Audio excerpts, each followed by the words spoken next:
ddala abantu omu balina okuyigiranga ku spice diana nga tebannaba kutandika kulippira abantu batasobola bakozeeko ku bintu ebyenkana bya spice diana byakoze kino era yabayiseekoko n'abikola naali babayiseekoko kati naye oyo tetumuwa budde pulezidenti waffe yatugamba ebintu ebitalina makulu tubiwa maki budde ebyo ebirina amakulu byetuwa obudde kati abo osobola okusawa yaleero osobola okulaba ezzike mu kibira wali eri n'oliwa amakulu nogaa nti ezzike baba babantu yenna gyali kyonna kyali tetubawa amakulu abo era tetwagala kubaddamu era ne pulezidenti waffe talibaddamu kubanga tebalina makulu nkubadde kyekizampu ti gwe olaba ezzike mu nsiko wali eri osobola okuliddamu leka amazike gabeere mu nsiko mu kibira n'abantu babeere eno mu bantu kati ebintu bye bitalina makulu tetulina kubiwa maki ateekemu ekibira ekibira ekyaki nati mumbeera mazike abapakamama ensonga ya gravity ennene yadde tugibuusa amaaso gwogiraba otya bw'ogiwa pasenti ogiwa mu pasenti kimu simuwa amakulu bannange akimanye nti ffe tetuwa bintu bitalina makulu budde tubiwa budde kubanga tulina ensonga nyingi ez'okwogerako nnyo n'amaanyi ffe tuli mu bukulembeze kulwanirira bintu ebyo kubanga bikyuka naye ate kati bo baagala odaivatinga otujja ku mulamwa omukulu gwekyo era kiba kibi nnyo okubanga mumbuuza ensonga ezo kubanga ensonga ezo tezirina makulu tebirina makulu byonna byagala kutujja ku mulamwa gw'amaanyi ennyo naye kate mbayitire spice naye mitongole ebweru emirimu gy'ekibiina emirimu gy'enkyukakyuka okutwaliza wamu tali mu ggwanga naye bulijjo bw'abeera mu ggwanga ku mazaalibwa abadde atambula mu ofanejeeza eyo n'akwatirako ku bantu y'omu ku bantu abalina omutima ogw'amaanyi era omunene nnyo okuba nga agabirako eri abantu n'okubaddiza kubeera ddala ng'akyali muyimbi azze ng'abikola tuno akyali naye kati pulezidenti yalinnya eddala pulezidenti mulamba abantu gwe baalonda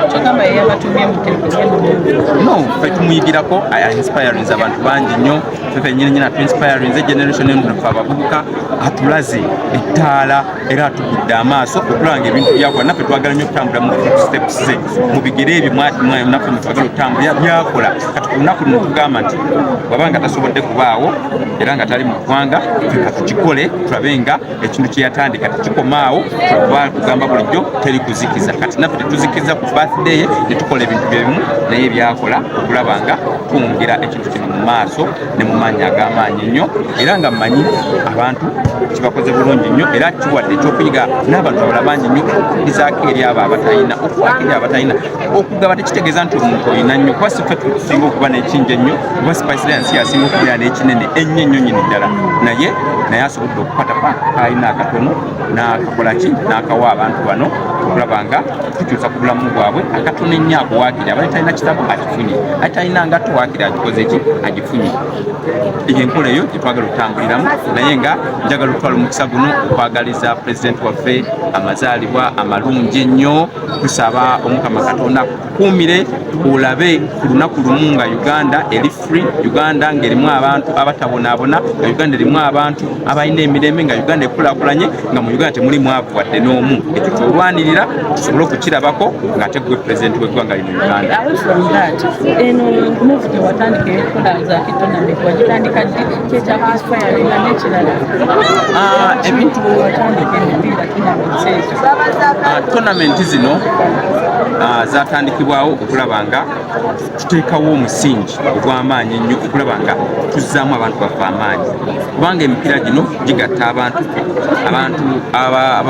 abaweddemu amaanyi gibazzaamu amaanyi naye ate ekisinga obukulu gigatta abantu kubeera wamu naye ate era n'okulaba nga n'abantu baffe tubabeeramu kubanga nze siri wanjawulo nnyo n'abantu abakulembera oba benjikira mu palamenti tulina okuba nga tubeera wamu nga tuzannyako wamu era ku faina abantu bajja kundabako nga nkolaki nga nzanya nga nsamba faina ku easter kuba tonamenti eno lwegwa so mu mbeera eno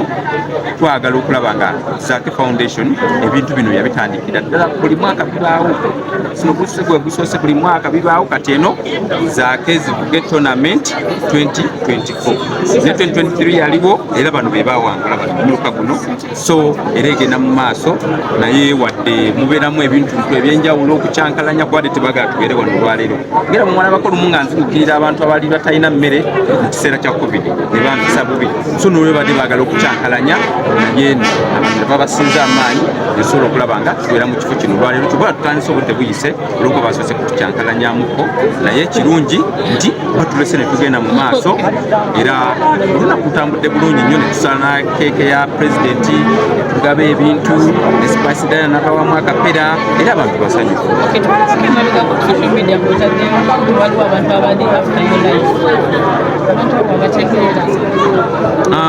of course waliwo olutalo lw'amaanyi nnyo okunzijawo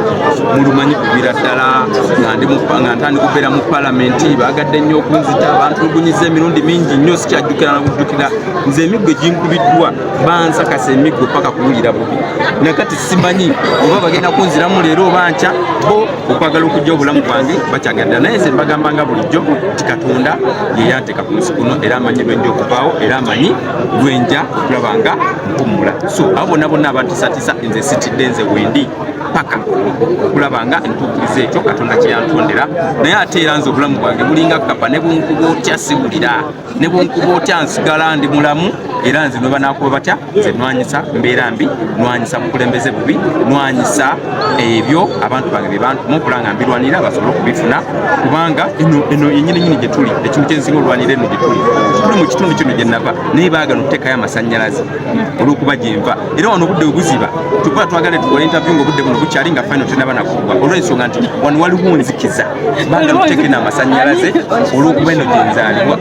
baagaana ekyo nkirwanyeko mu palamenti akirwanako nakati era kyekizibu ekisinga oluma abantu b'eno masannyalaze naye tukiteesezako tukikozekodde buli kimu tebaagala kuwulira naye kyemmanyi olwaleero kasatuze tugaseko eddoboozi nti waakiri olwaleero ebeere landmark eneereeta amasannyalaze eno kubanga ekyo tukirwanyirira paka tugenda oyingira mu Uganda empya nga twaka nange banwanyisa munnange mbeera eyo era bemu kubaagala okunza munnange olutalo lwatandikayo mu state house ne ludda mu palamenti kati tuli wano na wano wennyini era bamu babasindisamu ne muffe bennyini mwebali nga baagala okunwanyisa baagala okulaba nga bankolerera okulaba nga banzijawo okulaba nga bankolako effujjo lyonna lyonna naye tebakimanyi nti nze saabazoganya nze ne bwe bananzoganya batya nze akulira okuzoganya kati oba nze akulira okuzoganya ate nga ndi wansi wa pulezidenti Kyagulanyi bamanye nti tebajja kusobola nze abo mbalekedde bantu nze kansigale kubali abawaggulu wadde bansindikidde n'abawansi tebajja kusobola era tebajja kumalako